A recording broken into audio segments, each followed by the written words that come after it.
Évangile selon Jean, chapitre 20. Premier paragraphe, versets 1 à 10.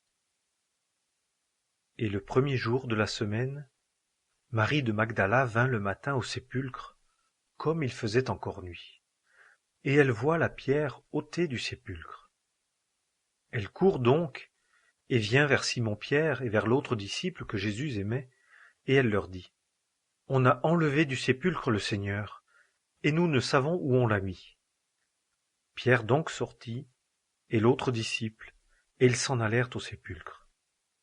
Et ils couraient les deux ensemble, et l'autre disciple courut en avant plus vite que Pierre, et arriva le premier au sépulcre. Et s'étant baissé, il voit les linges à terre. Cependant, il n'entra pas. Simon-Pierre donc, qui le suivait, arrive, et il entra dans le sépulcre. Et il voit les linges à terre, et le suaire qui avait été sur sa tête, lequel n'était pas avec les linges, mais plié en un lieu à part. Alors donc l'autre disciple aussi, qui était arrivé le premier au sépulcre, entra, et il vit et crut. Car il ne connaissait pas encore l'Écriture qu'il devait ressusciter d'entre les morts. Les disciples s'en retournèrent donc chez eux. Deuxième paragraphe, versets 11 à 18.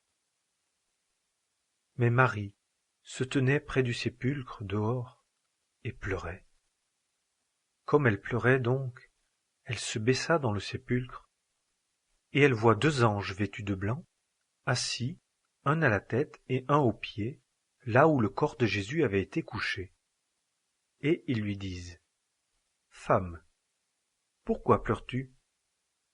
Et elle leur dit : Parce qu'on a enlevé mon Seigneur, et je ne sais où on l'a mis. Ayant dit cela, elle se tourna en arrière, et elle voit Jésus qui était là, et elle ne savait pas que ce fût Jésus. Jésus lui dit : Femme, pourquoi pleures-tu ? Qui cherches-tu ? Elle, pensant que c'était le jardinier, lui dit : Seigneur, si toi tu l'as emporté, dis-moi où tu l'as mis, et moi je l'ôterai.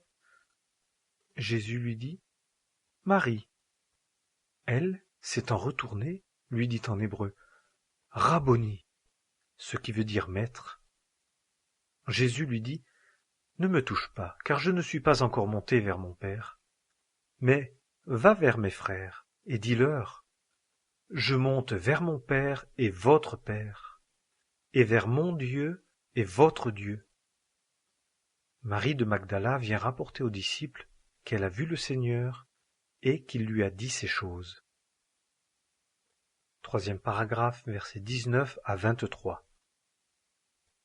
Le soir donc étant venu, ce jour-là, le premier de la semaine, et les portes du lieu où les disciples étaient, par crainte des Juifs, étant fermées, Jésus vint et se tint au milieu d'eux.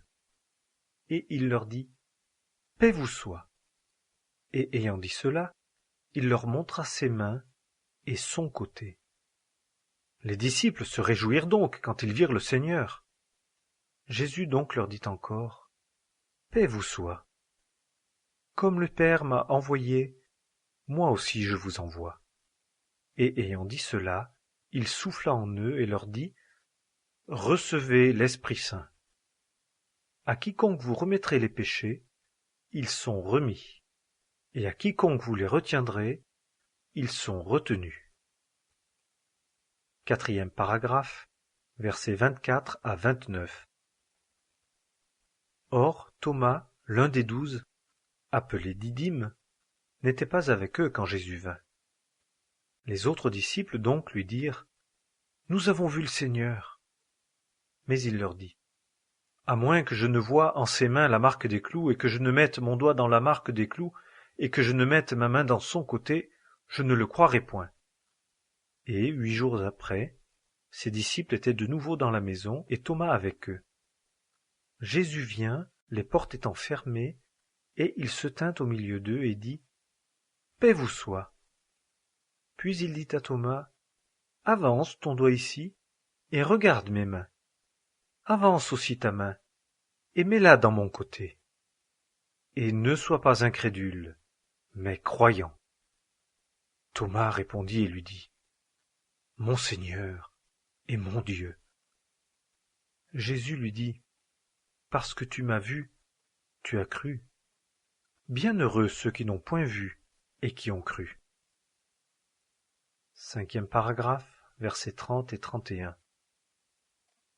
Jésus, donc, fit aussi devant ses disciples beaucoup d'autres miracles, qui ne sont pas écrits dans ce livre. Mais ces choses sont écrites, afin que vous croyiez que Jésus est le Christ, le Fils de Dieu, et qu'en croyant vous ayez la vie par son nom.